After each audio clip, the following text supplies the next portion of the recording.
윤석열 대통령이 우크라이나의 군사적인 지원을 고려할 수 있다는 뜻을 처음으로 내비쳤습니다.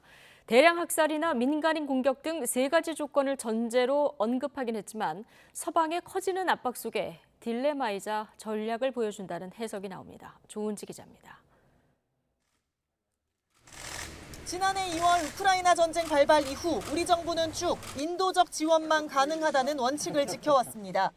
우리는 우크라이나에 대해서 늘 인도적인 그런 평화적인 지원을 국제사회와 연대해서 해왔고 살상 무기라든가 이런 것은 공급한 사실이 없습니다만은 하지만 로이터 통신과 인터뷰에서 윤석열 대통령은 우크라이나 군사 지원 가능성을 처음으로 시사했습니다.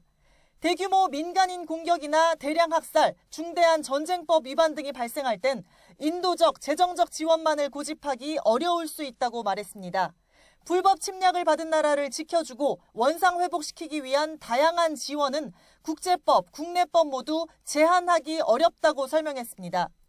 살상무기 지원을 거절했던 그동안의 입장과 180도 달라진 건데 대통령실은 전제가 있는 답변이다, 정부 입장이 변경된 건 아니다라면서 확대 해석을 경계했습니다.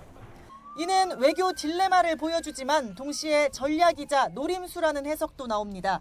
향후 우크라이나 재건 사업은 물론 국산 무기의 나토 진출, 유사시 나토의 지원 사격 등을 두루 따지면 군사 지원 필요성이 충분하다는 겁니다. 다음 주 국빈 방문을 앞두고 미국에 성의를 보였다, 미리 선물을 줬다는 분석도 있습니다. 다만 북한의 핵미사일 위협과 중국의 타이완 공세 등으로 가뜩이나 영내 안보가 불안한 분위기에서 러시아와 관계 유지를 위해 전술적 모호함이 요구된다는 주장 역시 여전히 힘을 얻고 있습니다.